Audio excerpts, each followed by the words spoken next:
So 3 Pac-Man reviews now, or soon to be 3 Pac-Man reviews now. Well, I guess, yeah, 3 different platforms. So Yeah. it's the kind of stuff where we'll go the extra mile for you guys. And that's what we're going to do here.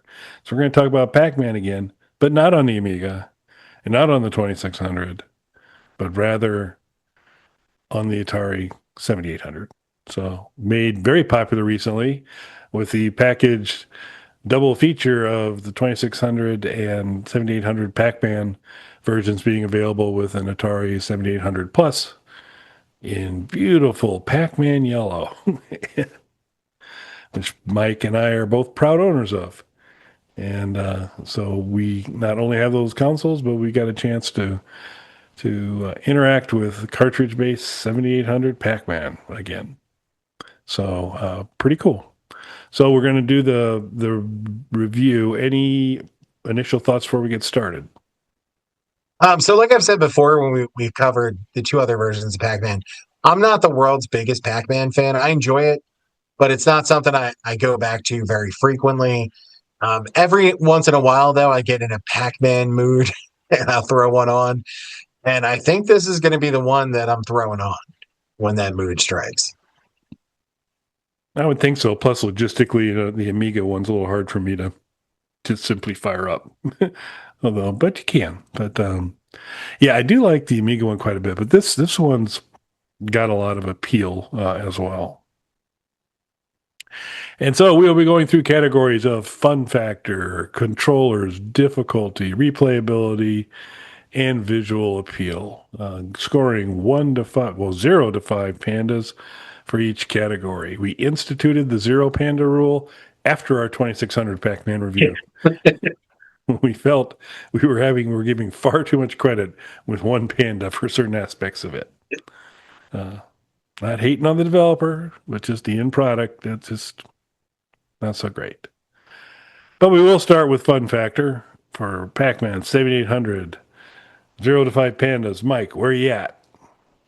You know what? I'm going to go pretty high on this because, again, while I'm not the biggest Pac-Man fan, if you're a Pac-Man fan, this is going to be a 5 panda for you.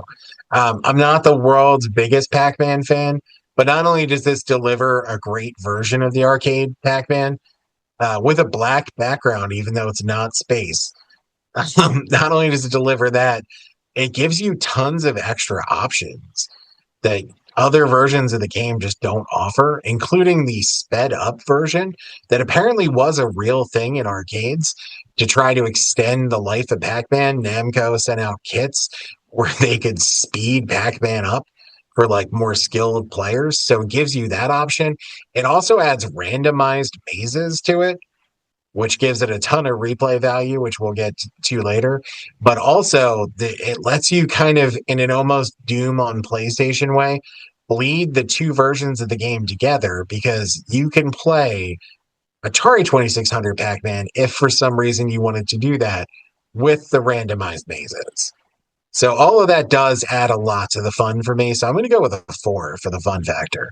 And that's, again, only thing keeping it from a 5 is I'm not the world's biggest Pac-Man fan.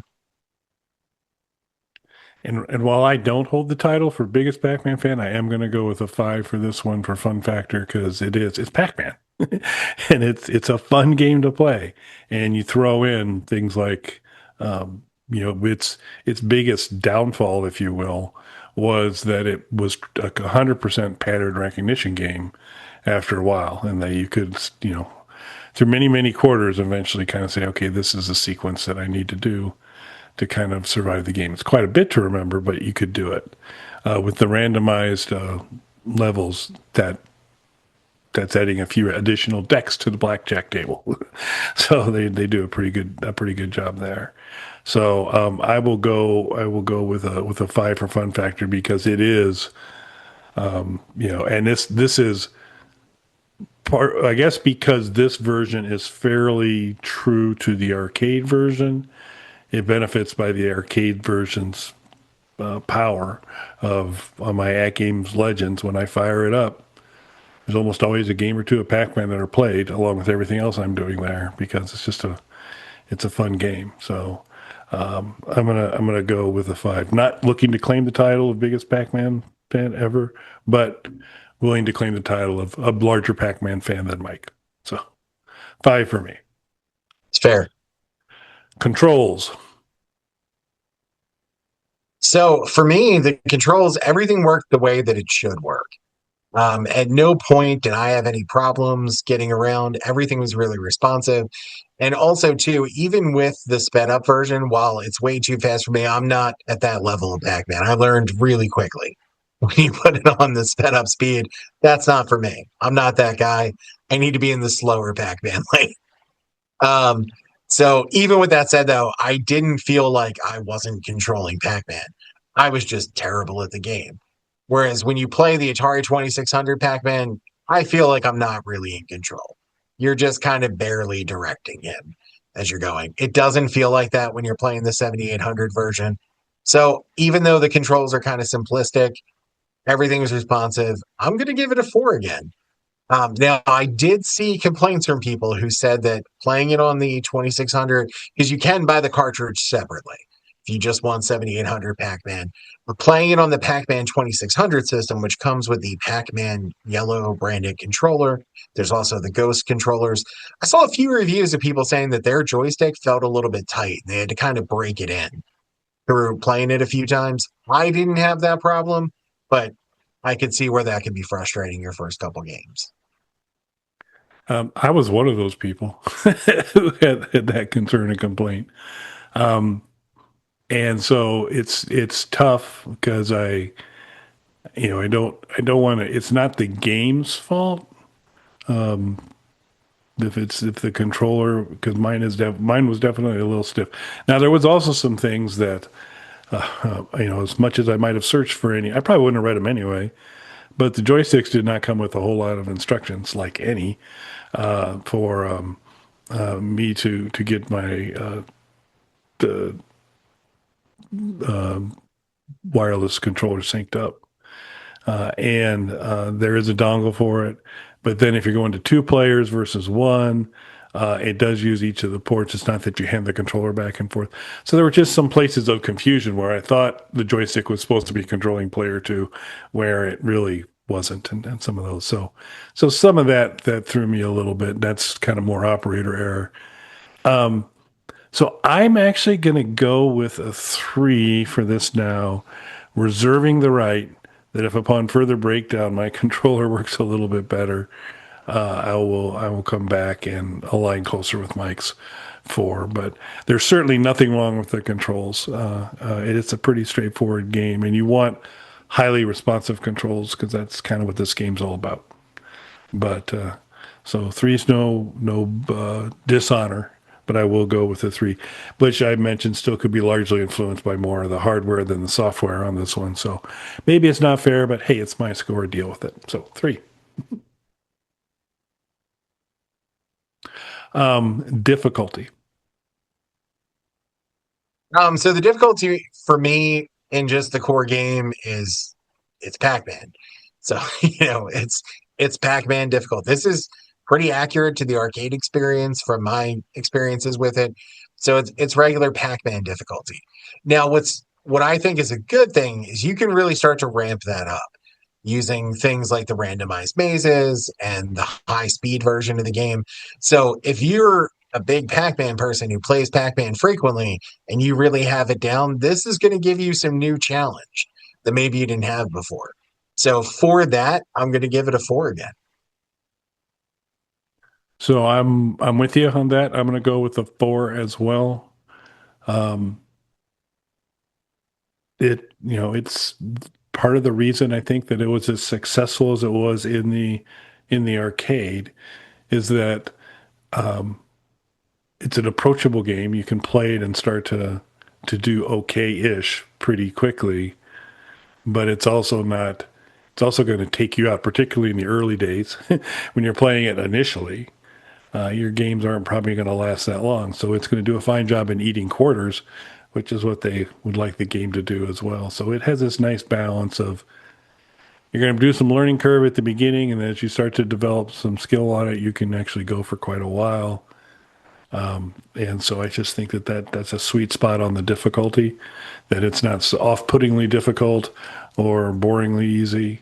And that's reflected by how popular it was and how often I play it. So I'll go with the difficulty of 4 as well.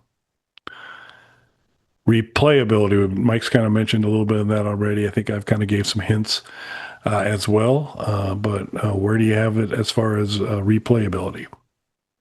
You know what I'm going to go for again? If you don't like Pac-Man or this type of game is not for you, this is probably not going to convince you. If you do like Pac-Man, though, this is just going to give you a lot of content and a lot of the classic Pac-Man content. I know there were later Pac-Man games where they tried to do some different things with the character and the gameplay, and that's cool, but people keep coming back to the classic for a reason. This gives you the classic Pac-Man feel, but adds all these other interesting things in there too. Also, the cartridge does include Pac-Man 2600. So if for some reason you want to punish yourself, you can do that.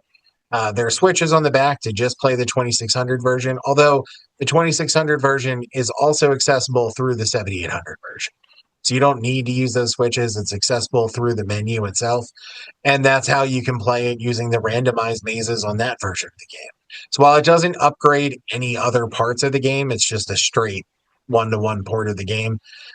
It does give you randomized mazes. So it even manages to give a little bit of a boost to the worst game we reviewed so far. Yeah, so replay for replayability, I mentioned earlier, I replay it a lot on different platforms. And the closeness of this to the arcade game leads into that really well as easy. So I'm torn on this, but I do think of, when you think about, I'm reluctant to ever give a 5 out, but there are times when this game earns it on some things, and I do think from a replay standpoint, this is a game that just is built for replay. so so I'm going to go with a 5 for replayability. Which brings us to our final category, visual appeal. Where do you have this one, sir? So, I mean, this is visually, and this is an important thing that we've talked about with Pac-Man before. Pac-Man's not a visual game. Like there's very little going on with the visuals there. So that really highlights what a failure the 2600 version was because it isn't instantly recognizable as Pac-Man, which is tough because Pac-Man's so simple. You would think of all the things you could just nail, it would be that. So it's cool that it's a great representation of it. Pac-Man itself, though, and this is something we talked about with Berzerk as well. Pac-Man itself just doesn't have a lot of depth visually. So it's a great representation of the arcade game, which doesn't have a ton going on visually. So because of that, I do have to ding it a little bit. So I'm going to give it a 3, which is still, again, above average. And I'm giving it the 3 because it is, practically a one-to-one comparison of the arcade game, just like Berzerk on 2600. But there's not a whole lot going on either. So it's not like this is pushing the 7800 to do something visually that it can't do. Yeah, this was a tough one. The because it is outstandingly close to the arcade in terms of look, which is a welcome relief from an Atari Yeah. Pac-Man versus earlier one. So it is dead on. So you do want to give credit for that.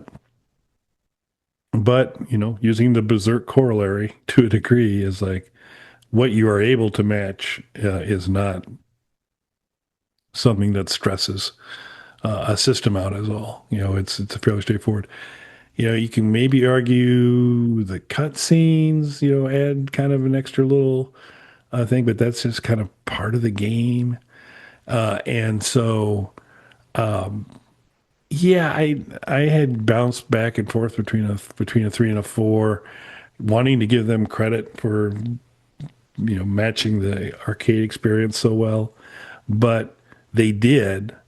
But the visual appeal of that, it's a pretty simple, straightforward. It's nice. It's good. It does look good. It's one of the reasons it's a very approachable game. But I think I'll also stick with the 3 on this one as well. If we did give halves out, this would be a 3.5, but we don't. So it's just a 3. And that's where I sit on that. So that means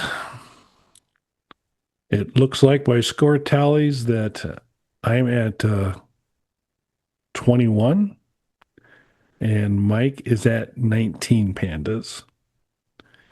And that means, so this is our 15th game review. And for Mike, scoring it at a 19, he has, four games at 19.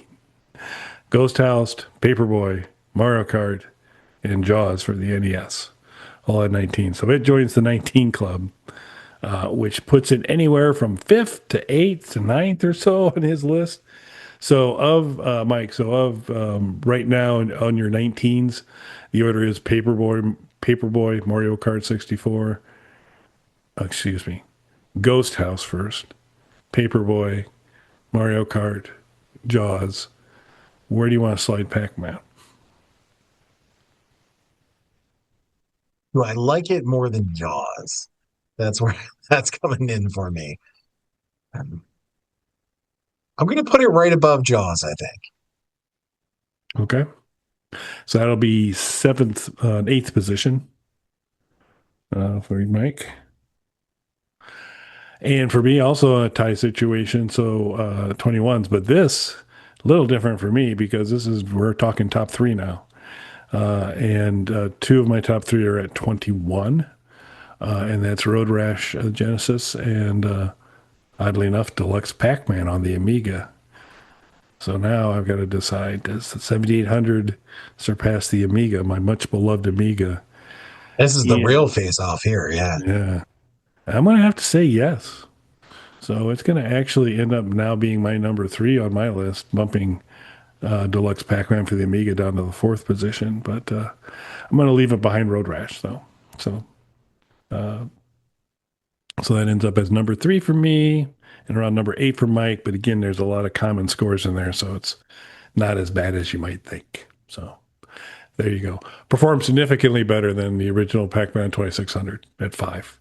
So, which is our last place game for both of us. Pretty much, yeah. And I guess and that was pre us choosing to use zeros, so right. It could have done worse in a rewriting. So if we bring in another one that does just really horribly, then we'll have to decide if we have to revise our scores on 2600 Pac-Man. See as well. Great. Well, we'd like to hear your thoughts on it as well. What you think about 7800 Pac-Man. And the easiest way to do that, of course, is leave us a comment. The easiest way to leave us a comment, not required to be subscribed to a channel to comment on it, but it's just good manners. So consider subscribing to the Bog Panda YouTube channel. Share it with your friends. Give it a like. Hit the bell so you know when new content comes out. One of our favorite pieces of new content to put out daily is Hard No. It's the world's shortest podcast, under a minute, over 1,000 episodes. I dare you to put that playlist on and just hit play and walk away. So then you'll learn what about 1,000 1-minute increments looks like, sort of. Even though Mike's sometimes run over a minute and I have to cut it into 2 shows. But that's a story for another day. Check that out as well. We got some ROMs out there for you to check out on Bog Pandavision, some freely distributed ones there. Check that out. There's a link in the description for that. Also a link in the description for some merchandise if you'd like to get a t-shirt or some of that fun stuff. And we're going to keep talking about retro gaming and music and all that other stuff. Anything you'd like to add as we wrap this up, Mike? No, I think you covered it, sir. Cool. Well, thanks for watching, everyone. Thanks, everybody.